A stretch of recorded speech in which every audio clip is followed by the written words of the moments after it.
Sapa Hati bersama Gus Agus.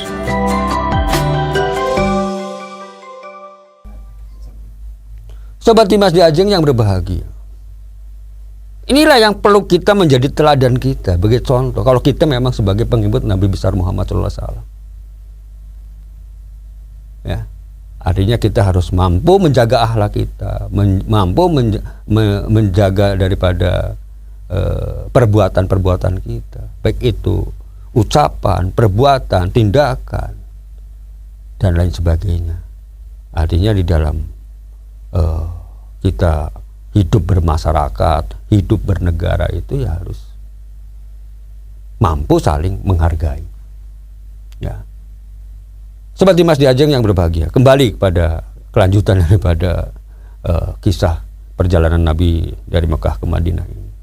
Telah sampai ke rumahnya Abu Bakar dan mempersiapkan diri di sana. Ya, artinya dengan 2 unta sudah disiapkan oleh Abu Bakar, dan kemudian Nabi bilang ya, memberikan instruksi kepada Abdullah bin Uraikid ini, seorang non muslim ya. Beliau berpesan pada Abdullah bin Uraikid ini, tolong nanti 3 hari setelah ini, 3 malam setelah ini, unta ini dibawa ke sebelah atau di belakang Gua Sur. Karena rencana daripada Nabi Muhammad sama Abu Bakar ini, setelah keluar dari rumahnya Abu Bakar, dia akan menuju ke Gua Sur ya, untuk bersembunyi selama 3 malam.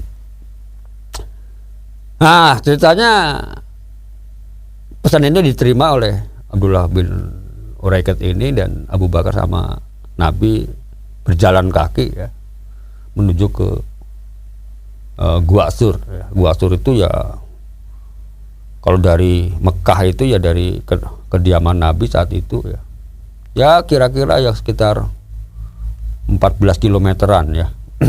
Kira-kira kurang lebih segituan. Bisa dibayangkan bagaimana beliau berjalan itu, bahkan ada juga yang menyampaikan bahwa Rasul ini pada saat berjalan menuju Gua Sur ini tidak menggunakan alas kaki, sehingga beliau jalannya juga sambil seperti jinjit-jinjit gitu ya. Ya, singkat cerita ya, perjalanannya itu ke Gua Sur tuh memang sangat sulit sekali, itu jalan berbatuan dan menanjak tinggi gitu kan Mas ya. Apalagi jalannya malam, bukan begitu ya, susur sasar gitu kan Mas ya. Kalau bawa lampu ya mesti ketahuan, lagi dikejar-kejar sama orang-orang yang akan membunuh gitu kan Mas ya. Tentu sambil sembunyi-sembunyi supaya tidak ketahuan. Sampailah di Gua Sur, dan ya di situ ada beberapa gua sebetulnya ya, cuman yang dipilih oleh Rasul yang agak besar itu ya namanya Gua Sur ya. Dan di situ sebelum masuk, Abu Bakar Siddiq ini yang pertama kali masuk duluan ke gua, artinya memeriksa di gua itu apakah itu ada binatang yang berbahaya atau tidak kan gitu, apakah ular yang sejenisnya. Nah, setelah dirasa cukup aman ya, mereka berdua tuh masuk ke dalam gua. Ceritanya bersembunyi itu kan, menghindari daripada kejaran orang-orang Quraisy, orang-orang suku lain yang ditugasi untuk membunuh Nabi.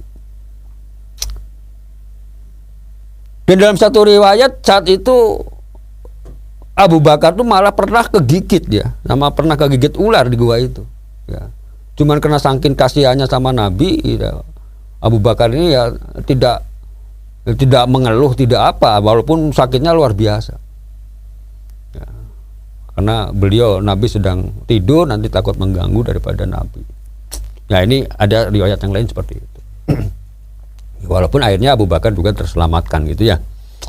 Nah, setelah mereka berdua tuh masuk, ini yang menjadi satu keanehan lagi, sehingga orang tidak bisa menemukan Kanjeng Nabi sama Abu Bakar kalau secara logika manusia ya. Itu laba-laba itu bersarang di situ ya, segera membangun sarangnya, jaring laba-laba itu loh Mas. Jadi pintu gua itu dibangun oleh laba-laba sarangnya itu ya, artinya membangun jaring laba-laba di situ, tempat dia nongkrongnya laba-laba itu.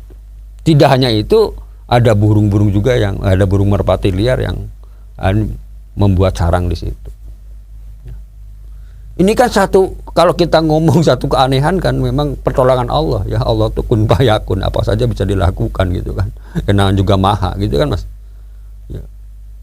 Sehingga para pengejar Nabi ini yang akan membunuh Nabi ya sampai ke daerah itu, sampai ke Gua Sur juga, sampai masuk ke apa namanya di depannya gua ini, dan mereka saling berdebat. Wah ini mungkin masuk ke sini. Yang satu ngomong, wah nggak mungkin, masa masuk ke situ. Ini kalau dimasukin orang kan mesti ini sarang laba-laba mesti rusak. Ini kan laba-labanya juga masih, sarangnya juga utuh, gitu kan Mas. Dan tentu ini sarang burung merpati juga, merpatinya mungkin ya sudah tidak di sini. Kalau ada orang kan begitu. Ini namanya juga merpati liar. Mereka saling berdebat. Yang satu, coba masuk saja. Wah, kalau masuk kamu nanti di sana ada binatang yang buas, bagaimana? Gitu kan? Akhirnya mereka mengurungkan niat. Karena secara apa namanya logika ya tidak mungkin. Orang masuk ke gua ini kan lewat pintu ini, ya kan gitu kan. Kalau lewat pintu ini kalau masuk ya mesti ini sarang laba-laba itu mesti ya rusak. Nah, ini padahal Nabi kan belum lama kita cari-cari kan begitu. Dan tidak mungkin juga laba-laba itu membuat sarang itu begitu cepatnya kan, tidak mungkin juga secara logika manusia. Akhirnya mereka meninggalkan. Selamatlah Nabi besar Muhammad SAW ya. Setelah 3 malam di situ dianggap sudah merasa tenang gitu kan, artinya kemungkinannya udah tidak begitu banyak orang yang menyarinya gitu kan. Akhirnya Nabi itu keluar dari Gua Sur ya bersama Abu Bakar untuk melanjutkan perjalanan menuju ke kota Madinah. Ya tentu dengan petunjuk arah Abdullah bin Uraiqat ini yang sebagai petunjuk arahnya. Dan ngambil jalannya juga tidak sembarang, tidak seperti jalan biasa. Artinya mencari jalan yang sulit ya. Dari Gua Sur ini dia menuju ke arah selatan, yang menuju ke arah Yaman. Kemudian lewat pesisir belok ke arah barat gitu kan. Ya, menyelusuri apa namanya pantai gitu kan. Kemudian baru ke arah utara ya, melewati apa namanya di tepian Laut Merah dan akhirnya menuju masuk ke daerah Kuba ya, dekat kota Madinah. Nah, dalam perjalanan ini pun ya Nabi tidak lantas langsung selamat tuh ya enggak. Artinya selamat dari kejaran mereka tuh enggak, karena siapa orang tidak terpencut ya, apa terpencut itu Mas? Tertarik ya. Tertarik dengan iming-iming hadiah itu tadi. Akhirnya siapapun orang mencari Nabi untuk ditangkap, baik hidup maupun mati gitu. Nah, dalam tengah perjalanan itu ada salah satu pemuda ya, dari orang-orang yang membenci Nabi ya, yang namanya Surokah ya, Surokah ini. Nah, Surokah ini tahu ini Abu Bakar lewatnya sini gitu loh. Nabi Muhammad tuh lewatnya ke sini. Dan dia akhirnya tertarik dengan ini, dengan sayembara itu tadi, dan dia mengejar Nabi. Iya memang terkejar Nabi ini. Ya saat itu Nabi sedang makan ya dengan Abu Bakar ya, dengan pengawalnya itu, dengan petunjuk arahnya itu. Tapi apa yang terjadi? Satu keanehan ya. Kudanya Surokoh ini sebelum sampai ke tempatnya Nabi apa namanya sedang beristirahat, ini tersungkur, jatuh gitu loh. Dan itu tidak hanya sekali, 2 kali, 3 kali, bahkan sampai 4 kali. Loh, tersungkur terus, tidak bisa menggapai atau mencapai Nabi besar Muhammad SAW saat itu. Ya dalam satu riwayat ada seperti itu ya. Kemudian akhirnya Surokah merasa wah ini berbahaya, bisa mencelakakan dirinya sendiri. Akhirnya dia mengurungkan niat. Akhirnya tidak jadi untuk menangkap Nabi atau membunuh Nabi. Ya ada ceritanya yang kisahnya seperti itu. Sobat Dimas di Ajeng yang berbahagia, peristiwa Nabi keluar dari Gua Sur ini kalau kita ngomong waktu atau tanggalnya itu adalah tanggal 1 Rabiul Awal atau pas hari Senin gitu ya, tahun 1 Hijriah. Itu pas keluarnya ya, jadi memang betul-betul 3 malam ya di Gua Sur itu. Nah, setelah itu melakukan perjalanan seperti tadi kita sampaikan, sampai juga tadi tengah perjalanan dikejar oleh Surokoh ya. Dan akhirnya Nabi terus berjalan ya, siang malam gitu kan, tidak henti-henti Mas ya. Hentinya cuma pada saat istirahat saja untuk makan itu kan ya, berteduh sementara gitu. Malam langsung dia berangkat lagi dengan perjalanan yang tidak biasa ya, menyusuri lautan padang pasir. Boleh dibilang sangat luar biasa ini perjuangan Nabi ya, dengan para sahabatnya ini. Kemudian sampailah beliau di satu tempat ya yang namanya Kuba ya. Jadi kota Kuba ini ya, sekarang kota Kuba itu sebetulnya ya udah dekat dengan kota Madinah atau kota Yasrib ya. Kalau jarak ya kita ya kira-kira ya antara kurang lebihnya 8 kilometeran lagi sampai Madinah ya. Kemudian di Kuba ini beliau berhenti ya, ya, dan sampai kota Kuba ini itu pada hari Senin ya, tanggal 8 Rabiul Awal ya. Jadi perjalanan dari Gua Sur sampai ke kota Kuba ini ya sekitar 8 hari ya. Ya sekitar 7 harian lah ya, karena keluarnya tanggal 1 sampai di Kuba itu tanggal 8. Berapa? 7-8 hari ya. Ya pokoknya semingguan lah kira-kira. Kemudian beliau di sana disambut ya, di kota Kuba ya, sambut, dan beliau tinggal di rumahnya Kulsum ya, Kulsum bin Al-Hayden ya. Sedangkan Abu Bakar tinggal di rumahnya Hubaib bin Ishaq ya. Jadi Nabi di rumahnya Kulsum, Abu Bakar di rumahnya Habib gitu ya.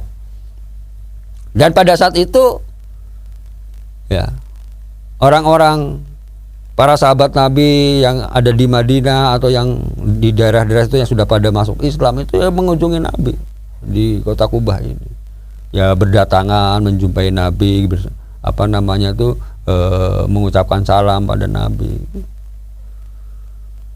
Dan yang penting peristiwa di Kuba ini juga ya, kurang lebihnya sebetulnya Nabi berada di Kuba itu hanya cuma 4 hari ya, 4 hari di Kuba itu. Tapi beliau juga mendirikan masjid ya. Masjid pertama kali Rasulullah mendirikan masjid yaitu di Kuba ini, yaitu Masjid Kuba ya. Nah setelah itu baru nanti setelah di Madinah mendirikan Masjid Madinah ya. Jadi di Kuba ini masjid yang pertama didirikan Rasulullah gitu ya, itu di Kuba ini. Berita ini sebetulnya udah menyebar sampai ke Madinah, bahwa Nabi sudah dalam perjalanan menuju Madinah. Maka di kota Madinah sendiri itu ya, mereka tuh orang-orang yang sudah di samping dari sahabat Nabi yang dari Mekah yang sudah ada di Madinah, kemudian orang-orang Madinah sendiri udah pada masuk Islam, itu sudah antusias banget untuk menyambut kedatangan Nabi besar Muhammad SAW. Mempersiapkan diri, bahkan tiap hari dia sudah ada yang naik pohon, ada yang naik atap rumah, memantau apakah Nabi sudah kelihatan apa belum gitu kan Mas. Kenapa? Karena mereka sangat antusias, sangat senang Nabi nanti akan hadir di Madinah. Dan ini tidak hanya sehari 2 hari, mereka menunggu dengan antusias ya. Demikian dulu, semoga ada manfaatnya. Billahi taufiq wal hidayah. Wassalamualaikum warahmatullahi wabarakatuh. Sapa Hati bersama Gus Agus. Untuk saran dan masukan, silahkan WhatsApp ke Gus Agus 0896 8811 6615. Dipersembahkan oleh Ziman, enzim antioksidan aktif, menjaga kesehatan dan memperpanjang usia Anda.